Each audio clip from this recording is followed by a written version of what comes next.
Welcome to the Healing on Purpose podcast. I'm your host, Dr. Miriam Rahav. The content of this show is meant for informational purposes only and is not intended to diagnose, treat, or cure any illness or health condition. Please discuss all information shared herein with your own personal health authority. I hope you find value in this episode. This podcast is also available on YouTube on the Healing on Purpose channel, should you want to look up any of the graphics, diagrams, or other visuals mentioned in the show. Links to the podcast and its YouTube channel will also be available on my practice website, rahavwellness.com. Please join me on my Facebook group, Healing on Purpose Podcast with Dr. Miriam Rahav, to continue this conversation. Enjoy the show. Hello and namaste. I salute the divine within you because the divine is within you. That is why you are here, and that is why we are here together. We are joining right now in a conversation because right now is the perfect time. The time you choose is always the perfect time to step onto and walk further on the divine path to healing on purpose. On purpose means with intention and with an awareness of what one is doing. In other words, with consciousness. You were made on purpose. You are here with me, and that is no accident. By healing on purpose, you heal so much more than your physical body. You connect to your divine purpose. Healing on purpose is right for you, is right for me, and is right for all life. Thank you for consciously choosing healing. Thank you for taking this time for yourself. You deserve it. The world is better when you are healing on purpose. The subject of today's conversation is menopause. What is menopause? As has become my habit and my joy. In anticipating a conversation, I've gone back to the literature just for fun. And what I looked at was actually a few books by some wonderful authors, one of them being a doctor, physician, medical doctor who is a obstetrician gynecologist by the name of Jen Gunter. And she wrote a book called The Menopause Manifesto that was published in 2021, I believe. And so I learned, thank you, Dr. Gunter, that the word menopause was conceived in 1812 by a Dr. Charles de Gardin, a French physician. And he started with a word called menopause, mene being month, and pause meaning a cessation. And then in 1821, he updated this term to menopause, and then the accent menopause was dropped somewhere.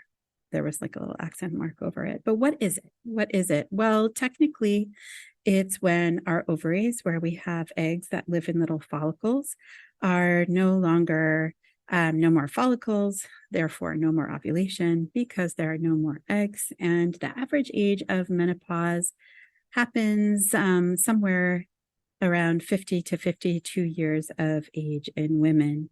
Interestingly, in Christiane Northrup's book, The Wisdom of Menopause, she mentions that the average life expectancy of women in 1900 was 40. And so that menopause has become something of a, relatively speaking, modern phenomena because we wouldn't live as women long enough to experience the joy of menopause. There is a little diagram in Dr. Gunter's book, and it's nice sometimes to have little diagrams. So I will share my screen if I figure out how to do that. There we go. Here we are. And here we can see our reproductive age, starting from the fancy word for getting our menstrual cycle is menarche, and that age has actually over time become earlier and earlier, somewhere around the age 11, 12, 13. And then we talked about the final menstrual period, right? That's what this FMP in the schema, if you are looking at this video on YouTube, really not necessary. I'm just mentioning a visual cue for you visual learners out there. And premenopause, which we'll talk about the time from when hormonal changes might be occurring, which we'll talk about. And then you are officially postmenopausal if you have 1 year lapse between your final menstrual period and not getting it again. So there might be some menstrual irregularities in the period we call perimenopause, but 1 year after no period, you are officially crossing the threshold into postmenopause, which is just a new age and a new chapter. What I do want to speak about or speak to are some things that, as I was reviewing literature, both from Christiane Northrup and Dr. Gunder, and maybe a little bit later, if we have some time, from John Gray, who wrote the book Men Are From Mars, Women Are From Venus, and then wrote another wonderful book, Beyond Mars and Venus. If we have time to touch upon that, that might be fun. So let's see how it goes. But what I really wanted to review with you is, let me just see. I'm going to stop sharing for a minute and queue up another image here and share again and try to teach to an interesting concept and just give a review. All right, here we go. So what I want to share with you is actually an image from what is the adrenal gland. The adrenal gland is a gland that sits on top of the kidneys.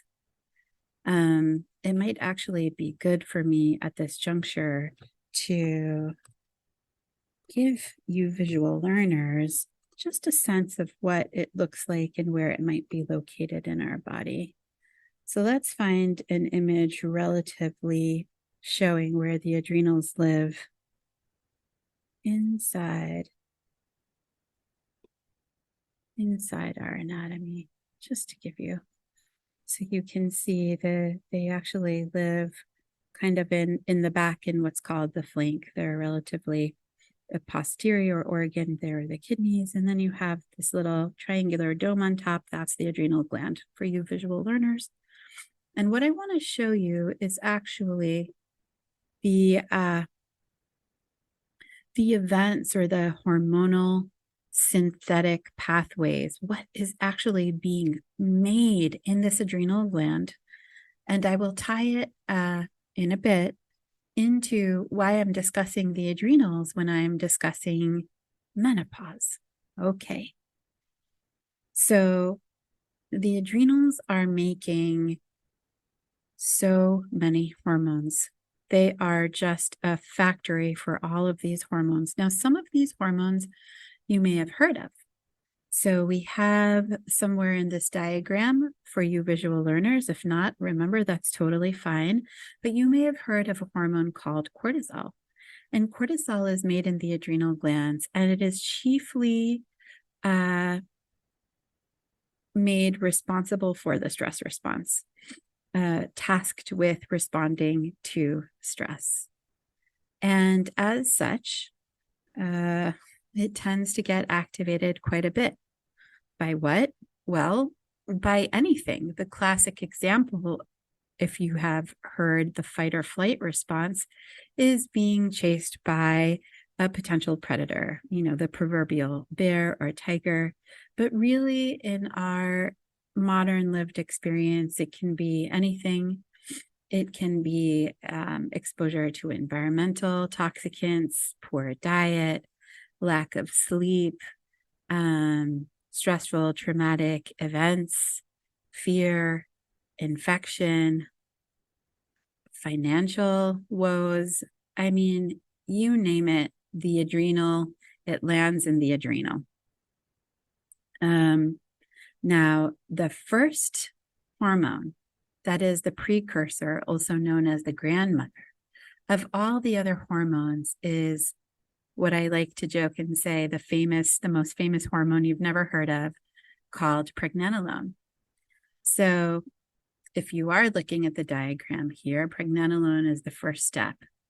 And then pregnenolone can go down two main pathways. By the way, the precursor to pregnenolone is actually cholesterol. So the backbone of all of our hormones is cholesterol. So we always want to have cholesterol within a reasonable value and not push it down too low, because it is the backbone for all of our hormones, amongst many other things, as well as an important structural component of all of our cellular membranes. But I digress. Pregnenolone can then go down a pathway to become testosterone via a few precursors and also estradiol. Another branch of this pathway goes to progesterone, from pregnenolone to progesterone, and from progesterone to cortisol. And yet another branch of this pathway goes to another famous hormone that many of us have never heard of, that's called aldosterone. And aldosterone has to do with salt and water balance and also plays a role in blood pressure regulation. Now, the body is trained to prioritize survival above all else. And so cortisol is the chief product in our challenging modern lives of the adrenals. And all the other hormones, while very, very important and serving their own vital physiological roles, may become depleted as the body will sacrifice certain other hormone stores, such as estrogen, such as the male hormones, such as progesterone, such as pregnenolone, in order to make a stress response. This phenomena is called pregnenolone steal or pregnenolone shunt. And that is represented in this image, should you choose to take a look, by a double arrow between pregnenolone. And then what's nice about this image is that they also made this little dotted arrow red for visual convenience. And that is pulled or shunted into cortisol.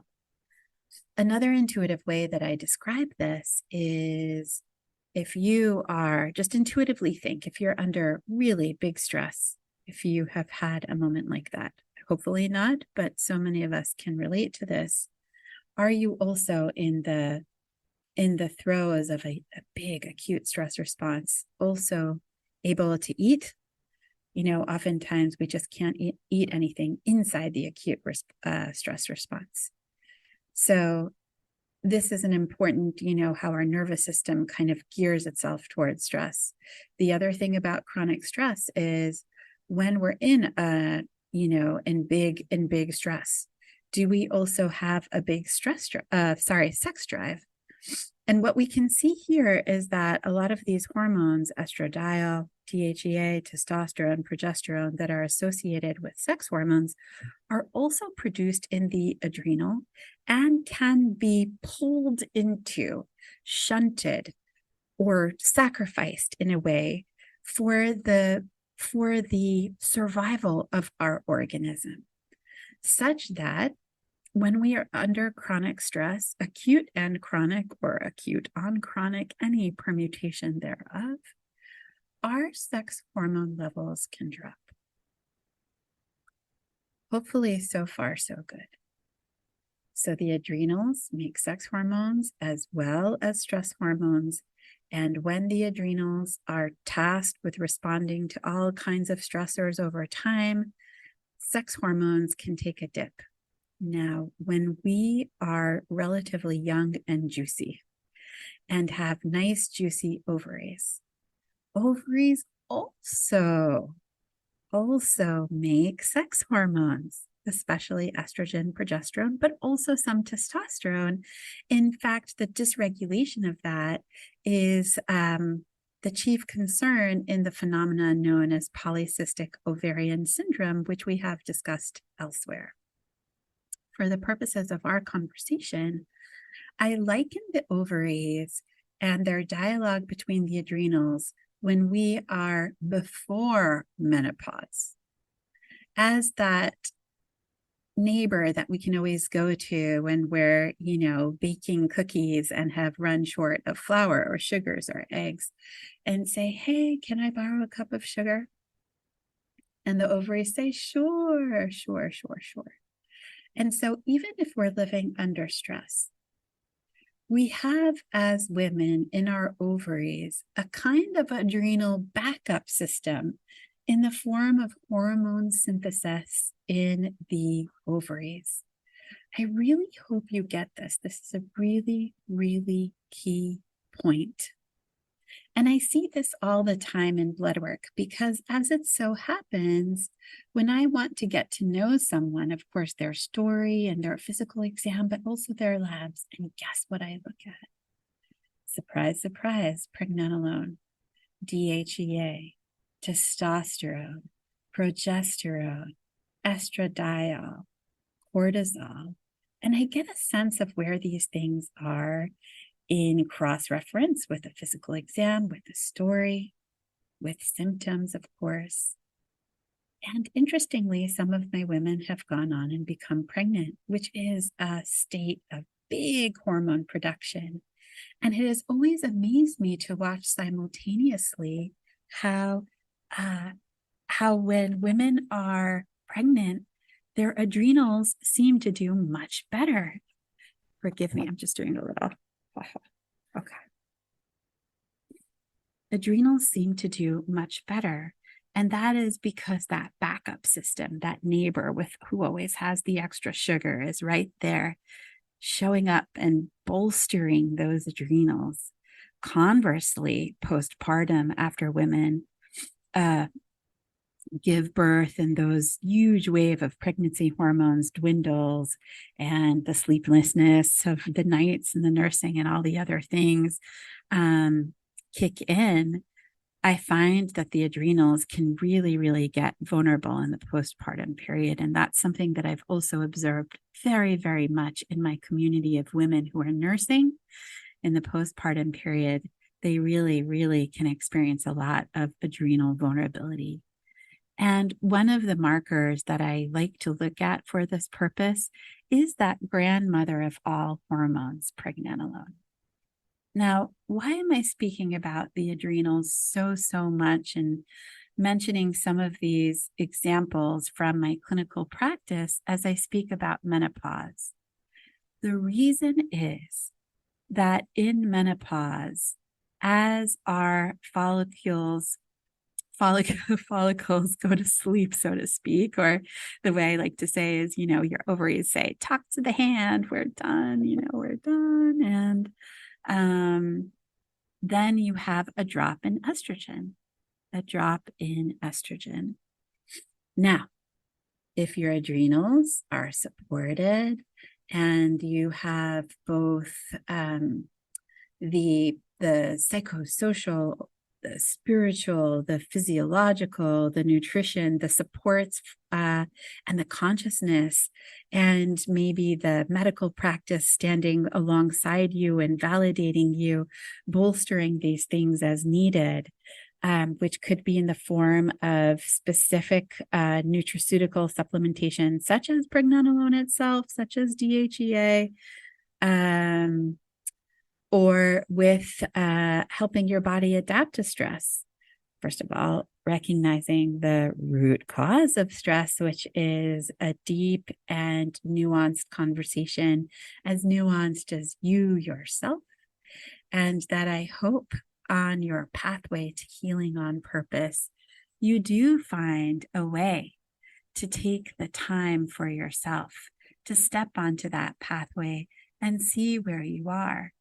Oftentimes, we can hear in your story where you are when we are when we are flexible, when we are resilient, when we have adrenal reserve, we tend to be able to handle stress and handle situations and adapt to change.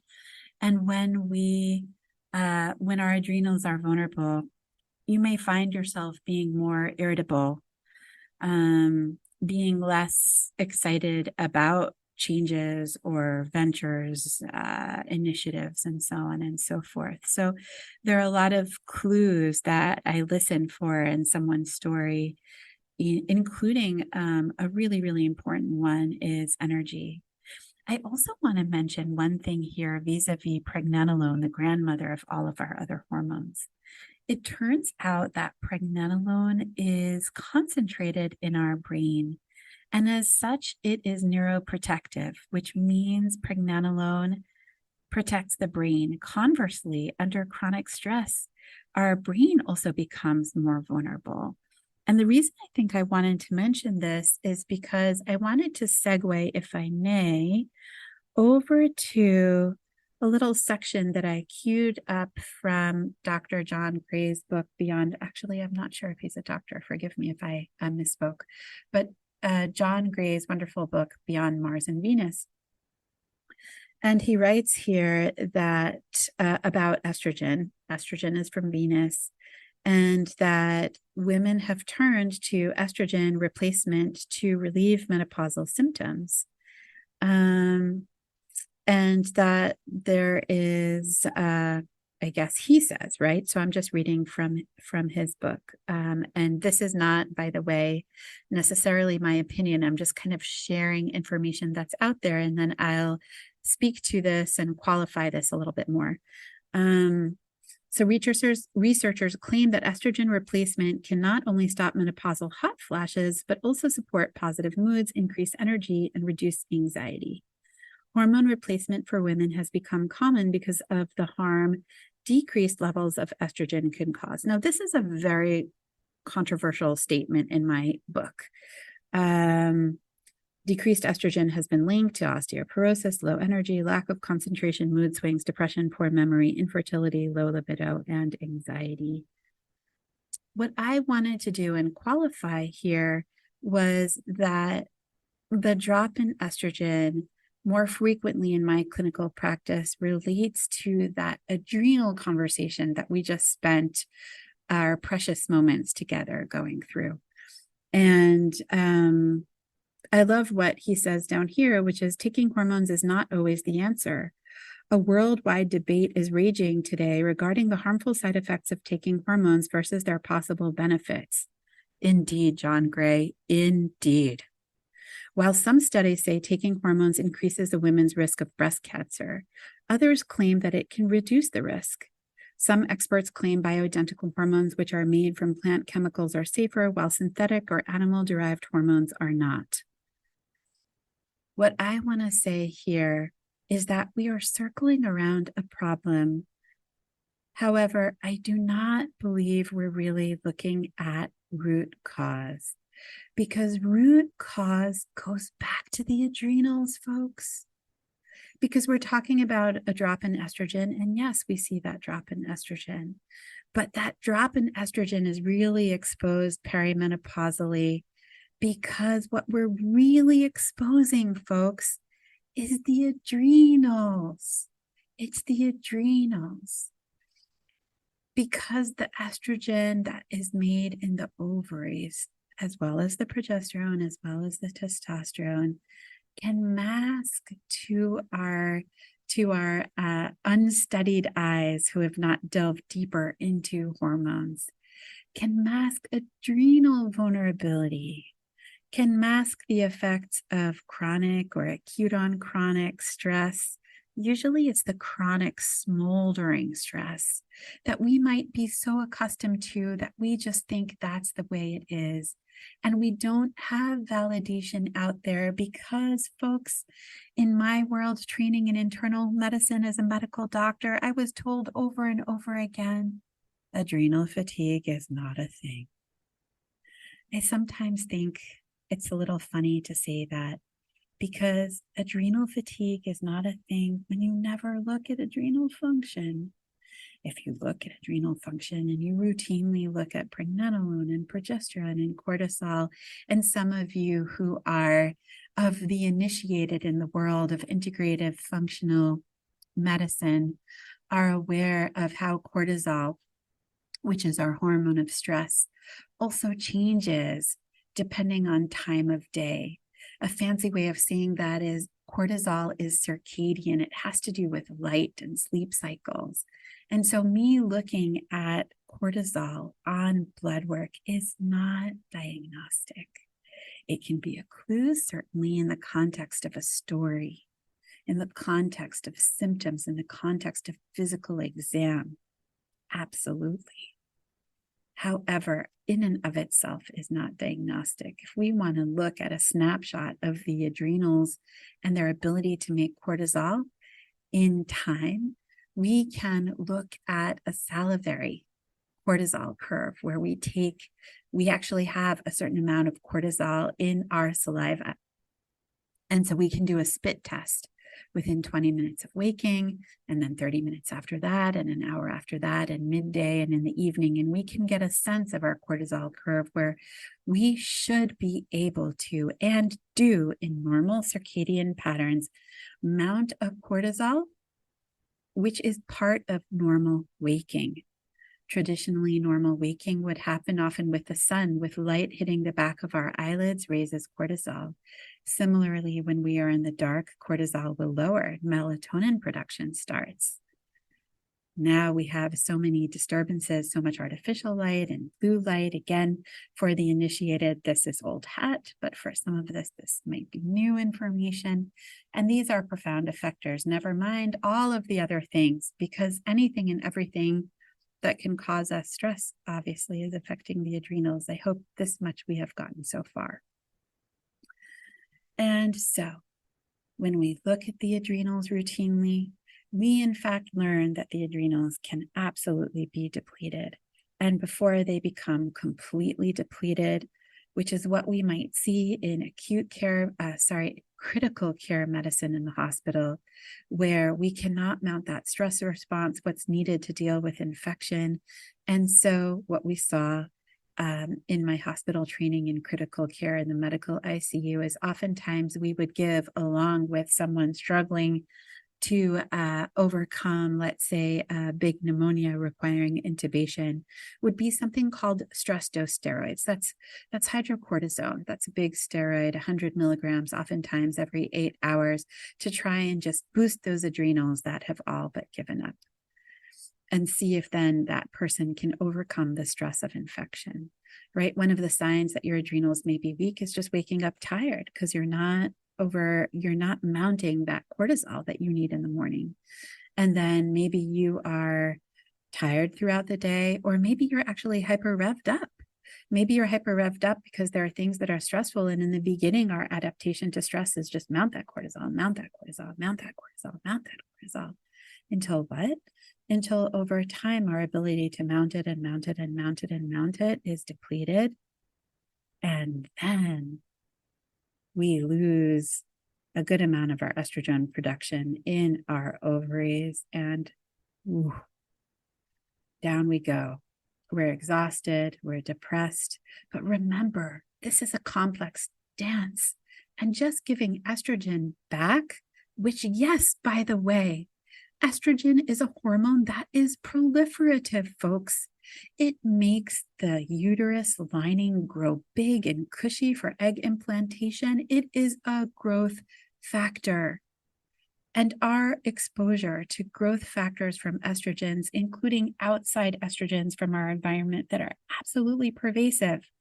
The fancy schmancy term for that is xenoestrogens, xenobiotics. And in other conversations about endometriosis and polycystic ovarian syndrome and future conversations, our exposure to these xenoestrogens is so staggering. We are drowning in a swimming pool of xenoestrogens. If we are experiencing fatigue and irritability and depression and hot flashes, we should be looking to support the adrenals. We should be looking for other things that might be stressing out our adrenals, blood sugar imbalances, toxicants, infection, life choices. We should, this is an invitation. And this is, I think, where Christiane Northrup steps into this space so beautifully and talks about the wisdom of menopause. And she speaks to her own personal story, and it's so relatable. It's so beautiful. She speaks to how menopause offers us that status shift that can expose the truth of our vulnerability. And that is an invitation. It's an invitation to step into growing a validation, an insight, an inquiry, an examination, so that we can get what? We can get conscious about what is pulling our body out of balance, and we can get back on and further on our pathway to be on purpose, on a healing trajectory, on a trajectory of knowing ourselves better and better and taking stock.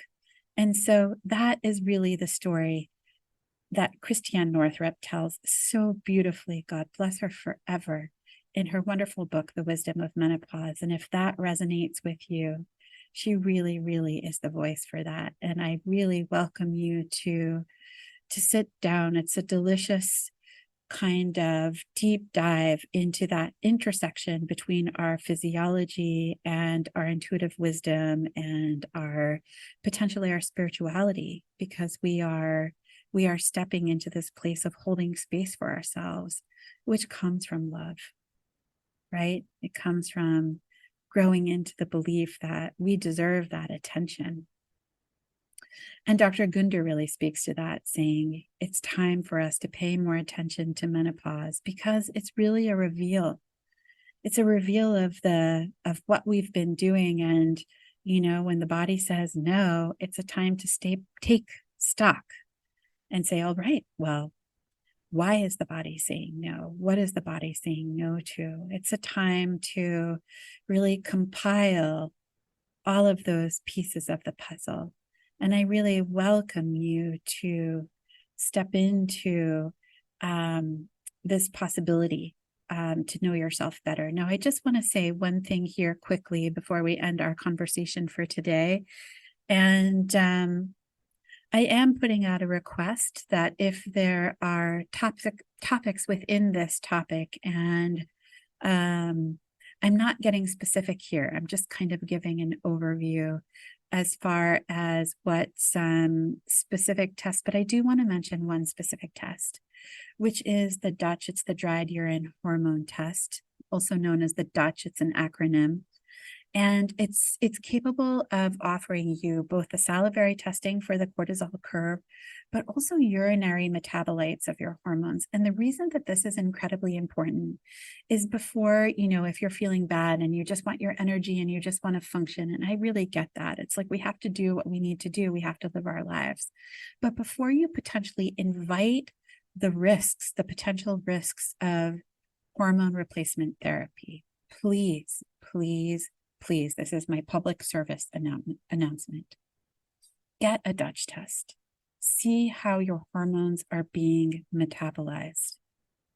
You can actually learn from a Dutch test how your estrogens are being handled. And specifically, there is a estrogen metabolite, the 4-OH estradiol, hydroxyestradiol, 4-OH hydroxyestradiol, that is potentially really, really carcinogenic and concerning. And if your body is pushing your estrogens already prior to hormone replacement therapy down that pathway, hormone replacement therapy is not for you. The risks definitely outweigh the benefits. So before you would consider such a thing, I would love for you to obtain a literacy in adrenal health. Look into that. I think that's an excellent subject for a deeper dive, and find someone who can provide a Dutch, or at least go and look on their website. They have information there. I've been getting lots of emails from them with wonderful podcasts. So I think that's a new initiative of theirs.